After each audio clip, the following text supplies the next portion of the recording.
Hi friends, welcome back to Tony Renee at Home.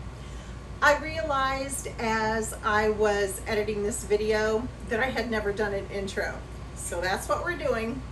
And I had promised you that to start this video, I would show you what the freeze-dried vegetables look like that we were doing in our last video because they had several hours left to go and I just didn't want to wait that long. I wanted to get the video out for you. And I would show you how I store them. So that's how we're going to start this. And then we're going to get into canning chicken broth. So if you are a beginner or if you have done some canning but you've never done chicken broth and you'd like to know how, I'm going to take you through from beginning to the finished product and show you how to do it. So let's get started. So we've got our corn, our peas and carrots, and then just regular peas. You guys, these weigh nothing. Look at that. They weigh nothing. That is so cool. They are definitely done. This is amazing. I love this freeze dryer. I know they're expensive, but I would encourage you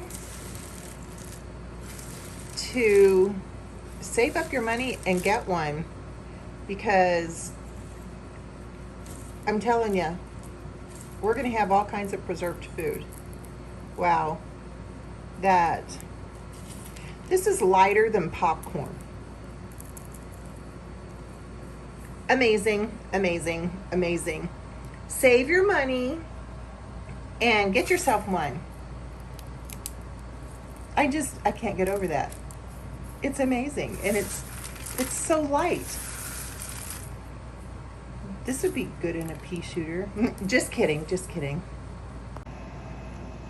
I wanted to show you these jars that I got off of Amazon. They're a gallon-sized jar. They've got the plastic lids, and I just opened these up. But they come with the cloth inside.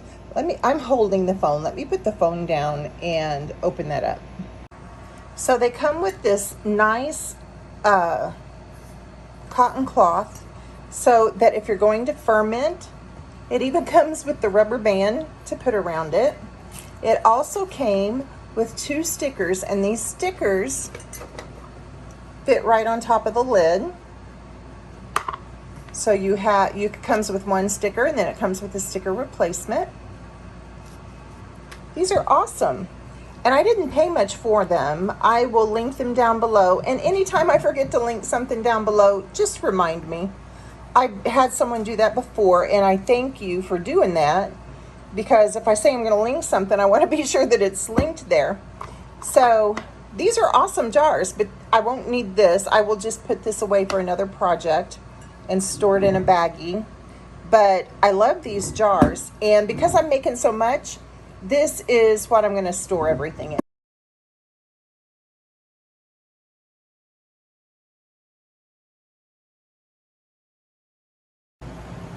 Okay, it may be a little loud because I've got my freeze dryer going.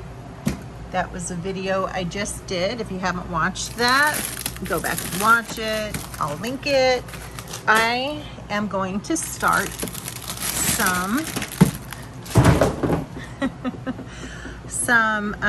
what's it called? What am I trying to think of? Chicken bone broth, y'all. So I am getting out chicken carcasses. This was from Kroger. This is, who knows, but I know it's chicken. And these, you know what? I changed my mind. I'm going to do some chicken broth first, because these are some roosters that we had that we needed to take care of because we had too many roosters, and they were a year old. So this meat is, well, we just don't like to eat it when it's that old. We think it's tough. So I'm going to make broth first, And then I'm going to roast the bones and we're going to make some bone broth. So I'm going to pull these out instead. And that is 2, so I'm going to have to put the camera down to do this. So let me show you something that I do. When I fix anything that has onions, I cut the tops off and I put them in a freezer bag and put them in the freezer. And I do the same thing with, this has some broccoli and celery. This is broccoli. This is the rest, the lower part of the head that I don't use. And when I make chicken stock, I throw it all in there. Well, that's all that's gonna fit in the pot.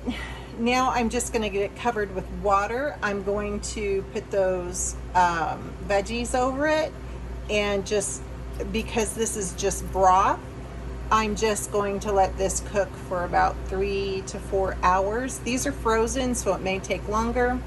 Let's not even talk about time right now. Let's just let it cook down and then we'll see. I'm gonna get the water over here, or on here, get a little bit of seasoning in it and my onion and veggie pieces, and I'll just let you watch.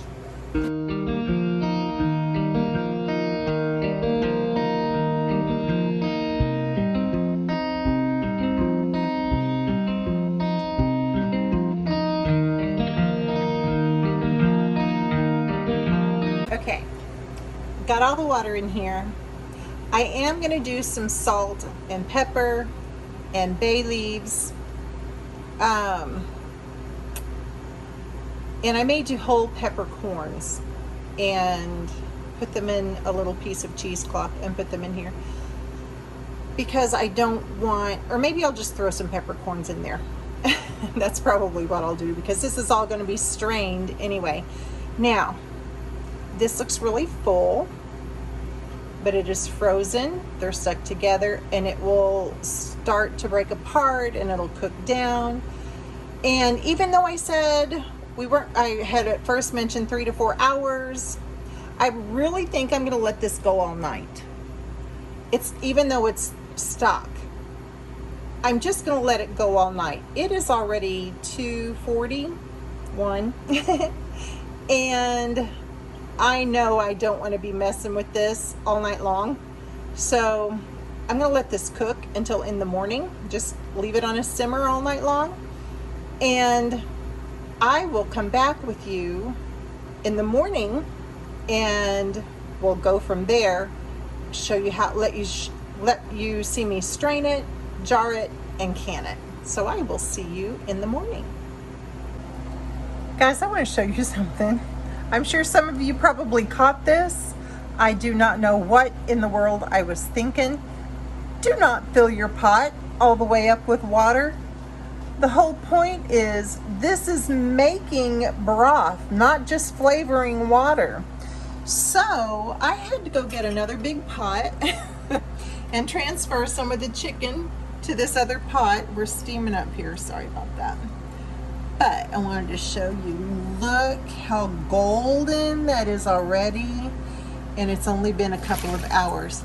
I thank God that I checked on this when I did, because I was about to have a mess.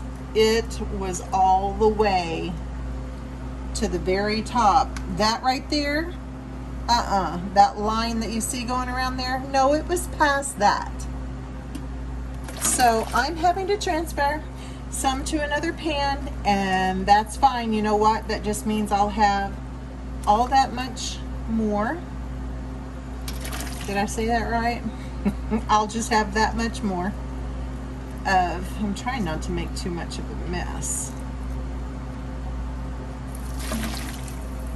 Not doing a very good job. But I am going to transfer a bunch of this over here.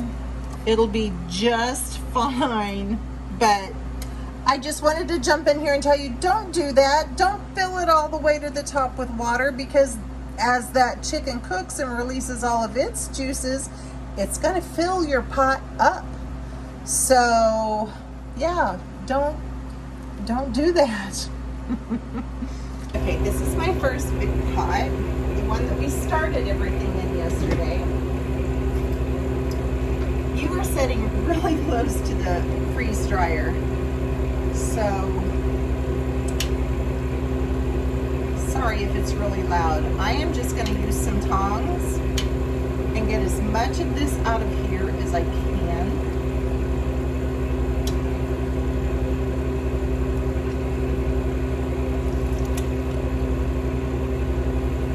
And I know the part of the pot is in the way. I have got to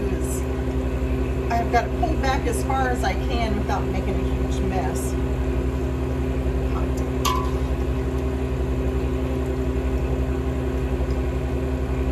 And I'm just going to let this set in this strainer. I have a fine mesh strainer setting in another pot. And I'm going to let the pieces drain for a little bit. Golly, for these roosters to be as old as they were, that meat sure is just falling apart.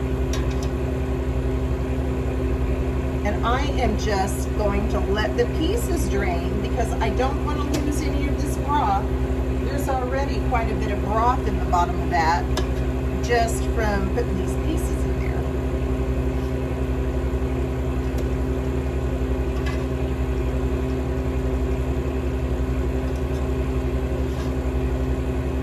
It's too heavy for me to pick up and pour. And after these pieces drain, then I will pour what's left through the strainer.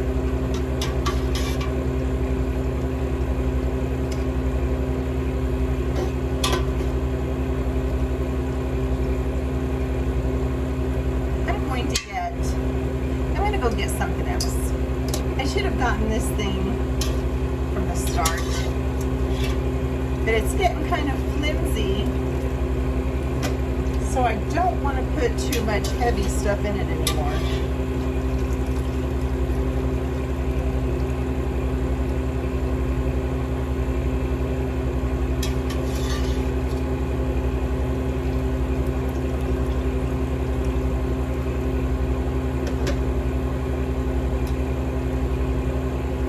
I am always very excited anytime I can use something from here on the homestead to do any kind of preserving. Yeah, we have a garden. And that's great and everything, but when we have something like this, and we just had the 5 roosters, and we have a plucker, but we don't have it hooked up over here closer to the house. So I just plucked these by hand, and it's not a big deal. It doesn't take that long. Truly, I would only use the plucker if we had a bunch of meat birds that we had bought. Otherwise, I'm just going to sit and do it by hand and enjoy the process. Okay, I've got most of the big pieces out of here. Actually, I think I've got all the big pieces out of here. There's still some peppercorns in there. I'm going to let these sit and drain however long I feel like it takes when there's not a lot dripping from there. I will then pour the broth back into this pan and slowly pour it back through the strainer. I am not going to worry about putting any kind of cheesecloth or anything at the bottom of this. I am not worried if any of the blood pieces get through or any of the seasonings get through that settle in my broth. That doesn't bother me. It's just more natural. I don't feel like it has to look perfect, and frankly, the blood is good for you. So I'm gonna let this drain for a little bit, then we'll come back. I will put these in a big pan so I can go through it and remove the onions and get those bones out, and we'll start the next pan. Okay, it's only been a few minutes, maybe just about 5. And this is not dripping very much. I can turn it sideways, of course, and a little bit more comes out. But enough has come out that I'm going to now dump this onto this big cookie sheet behind me, or beside me.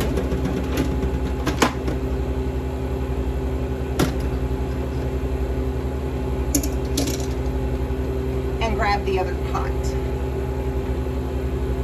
Sometimes I tell you, y'all, I just do not feel like I am very organized at all. And I feel like I'm standing here turning in circles trying to get what I need. I'm getting ready to do a garden tour. In fact, I'll probably do it after I get this stuff canned. I'm going to go show you my garden, one of them. We actually have a garden in our orchard as well.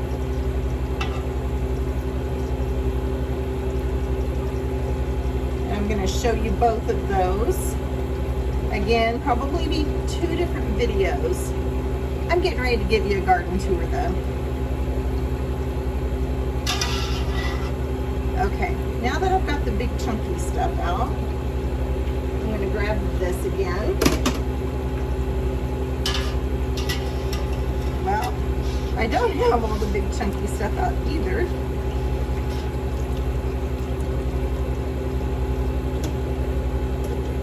Okay, I'm going to let this sit and drain for about another 5 minutes. And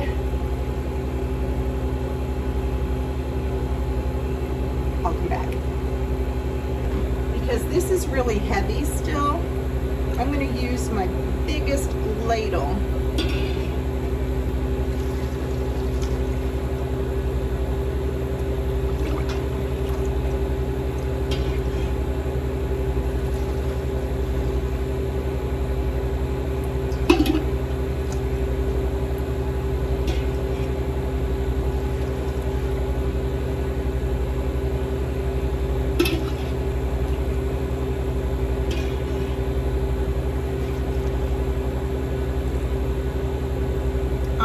To actually start putting this into another pan after it's strained. Then I'm going to bring that back up to a boil and let it boil for a few minutes before I start canning. I'm going to go grab that bigger pan because I forgot to get it. This is one of those days that I feel really unorganized, and I hate that. Like, I don't have everything here in front of me like I would prefer.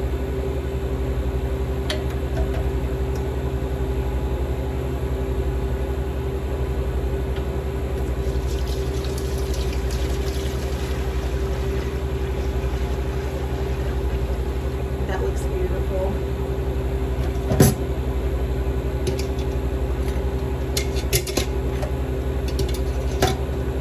All right.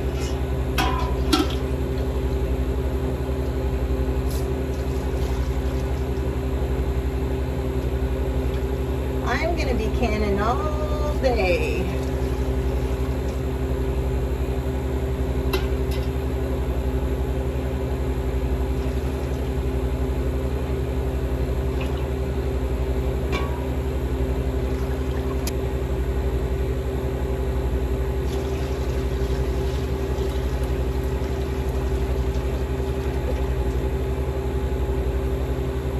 Perfect.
I'm gonna get this stuff on the stove and bring it back up to boil, let it boil for a little bit, and then we'll get it canned up. Okay, I have got all my other jars in the canner, but I have filled my jars up to within 1 inch of headspace. That is this last ring, but you can also check it from your debubbler, and you can tell there's a little bit of liquid there on the end where I've been checking. And you want to be sure from this first notch here to the last one here is 1 inch. So you just set that one on the top and be sure that you go down to your broth. You got 1 inch headspace. Now, this is fat, so you want to be sure that you clean these rims, because what a pressure canner does is pulls all of the air. That's one of the things that it does. Pulls all of the air out of this jar, and anything that's bad that's in here is processed at a high temperature, and you want to be sure that this is clean. So clean paper towel, clean hands, clean jars, clean surface, everything clean. This was hot liquid, so it needs to go into a hot jar. How can you get your jars hot? My preference is heating up water with my jars in it, because that way they come up to heat at the same time. And then I can just set that to the side and my jars can wait while my other stuff is getting ready. Okay, finger tight in a pressure canner. That's it. Because you need to allow room for the air to escape. So you don't want to crank these down. And I went over that in my how-to canning video. I'll link that below. Gonna get this into the canner and then I'll take you over there. All right, this is what the jars look like in the canner. I have an All-American 921, which means I have toggles that I have to tighten down, as well as putting my lid on. Again, I went over this in my how-to video, but there's a notch here that lines up with this arrow here. So when you put your lid on, you match those up and your lid should screw right on, and mine did. And then you tighten your toggles. Now I like to tighten mine opposites. Again, I went over this in my canning video, but I have one hand here at the moment. But right now I'm not tightening these down. I'm just getting it to where it will stay there until I can get my hand on it. So it's not tight at all, just so it doesn't fall back out, see? But it's not tight at all. Okay, let me get these tightened down. And I'll come back. Because we had hot broth and we put it in hot jars, this canner is already hot. I can't touch this with my fingers. It's already hot. But it's not boiling. It's not even simmering. It's just hot. I have it on 8. I know my stove, so I have it on 8. And that's what will get it up to a boil, so it will vent. It will get it to the temperature that it needs to be so it can vent. We'll vent for 10 minutes. After it comes up to a venting temperature, I'll show you what that looks like when we get there, and then we're going to put our weight on. Okay, we're blowing steam. You can see it coming up in the air. It's spitting and steaming, and we are going to set the timer for 10 minutes. Hard to do looking through the phone. And let this spit and steam for 10 minutes before we put our weight on. Okay. turn this timer off. And now it is time to put the weight on. I am looking for the 10 on my weight, which is right there. There's the hole that corresponds with the 10, and it just fits right over that hole. Now, it's going to start building pressure inside your canner. It's kind of already starting. For my stove, I have to turn mine down to about 4. And because it's hot outside, I will have to keep an eye on this. You always want to keep an eye on this to be sure that you stay at the poundage of pressure that you're supposed to be at, minus 10. Sometimes it goes to about 10.5. If it goes up to 11, I will start just gently tapping this and let it cool down a little bit. Nothing is wrong. You just want to keep it at 10 pounds of pressure. 11 is okay. It's not bad, especially since this is just liquid. It's not going to hurt anything. So I will just keep an eye on this, and it's going to start jiggling. You heard all of that in my other video. Go watch that if you want to know more about that. These are quarts. These are going to process for 25 minutes. So as soon as it starts jiggling, we will start timing 25 minutes. Now, let me mention something I forgot to finish a while ago. We were talking about how to heat up your jars. And I said I like to put mine in hot water and let them heat up, and then set the pan to the side with my hot jars in it. I don't think I said this. If I did, then I will just cut this part out. You can also put them in a very, very, very, very, very, very, very, very, very low oven.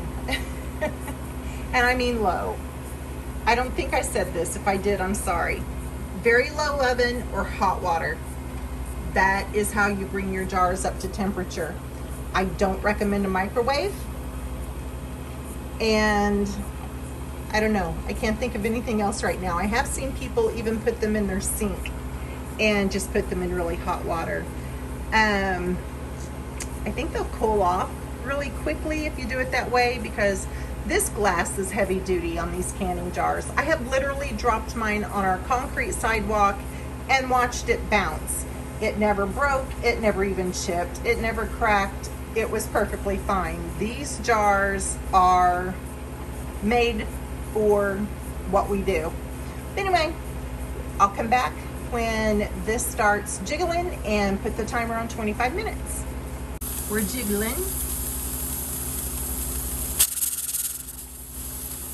And we are at exactly 10 pounds of pressure. So now it is time to set the timer for 25 minutes and let this process. Got something smeared on my microwave. Gross.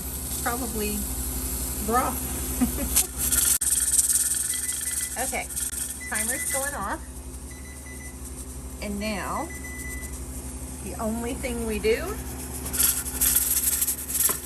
is turn the stove off. And we wait for the pressure to come back down to 0. That's hot. When it comes back down to 0, we'll take the weight off. We will loosen the toggles. And then we will go from there. I don't want to confuse you. I'm still trying to teach you and show you that this is easy. So I will see you when the pressure comes back down to 0. Okay, we're back down to 0, but we're not taking these out yet. We're going to take this weight off, and you can maybe still hear some of the pressure escaping. Now, your jars need to get used to the air around. So I'm going to set you up here, and I'm going to show you what I do. So before I take the lid completely off, I loosen up my toggles.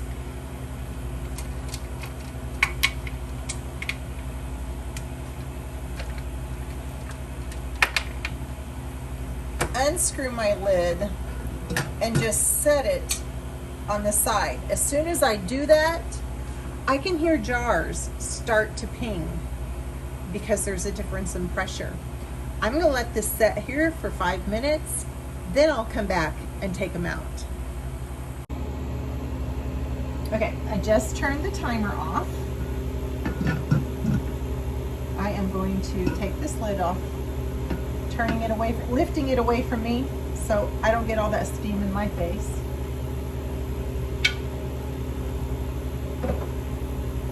They're pinging already.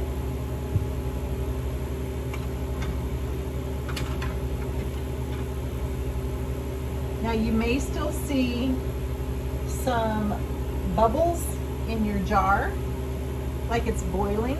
That's fine, it's normal, it's hot. Lift them straight out, do not tip them.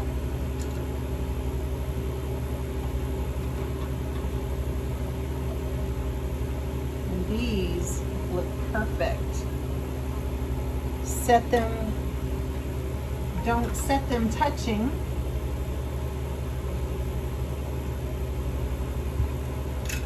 Give them space to cool.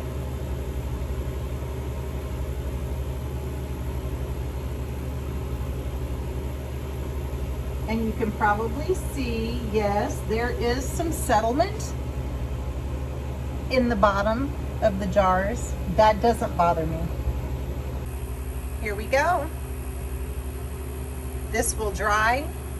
If it doesn't, in the morning when I come back to these, then I can finish drying it off with a paper towel. See how it's still bubbling? That's okay. That's what it's supposed to do. I will let these set. I said in the morning, but it won't be in the morning. It'll be tomorrow afternoon, evening, because it's 5 o'clock. And I like to leave mine for 24 hours. So these will set here until tomorrow evening. And I will come back and take off the bands at that time. After they're completely cooled and sealed, we'll check and make sure that everything is sealed. I'll probably do that before I go to bed, because these should have all sealed by then. Anything that has not sealed will go in the refrigerator, and when I get to it, it will then go in the freeze dryer, and we'll just freeze dry it. So, or we'll use it right away. So here we go. We'll get all these jars cleaned up after we take the bands off, and then we'll get them labeled and we'll put them in the pantry. I hope that you have learned that canning chicken broth is not hard. You can do it, and canning in general is not hard. It's really easy. And honestly, I think that pressure canning is easier, or just as easy at least, as water bath canning. So I hope you enjoyed this video. Let me tell you about something. There is a collaboration that's going on this month called Jam It Up June. It's going on for the whole month of June. There is a different person every day that is releasing a video. Mine will be on the 21st. However, please go to Kettle Kitchen. He is the coordinator of this collaboration, and start with his video. And then in the description, he will have a video to all of the other channels. You can go check them out. The Flavorful Home also released one that same day. So go give those a watch, and you can go from there, and be sure to stay tuned every day this month for the videos. There are some fabulous giveaways that are going on as a result of this collaboration. And at the end of the month, there will be a live event, and there will be giveaways, and it's just going to be an amazing collaboration. So thank you for joining me today. If you have any questions, please leave them in the comments. Give me a like, and go ahead and subscribe. And I'll see you in my next video. God bless.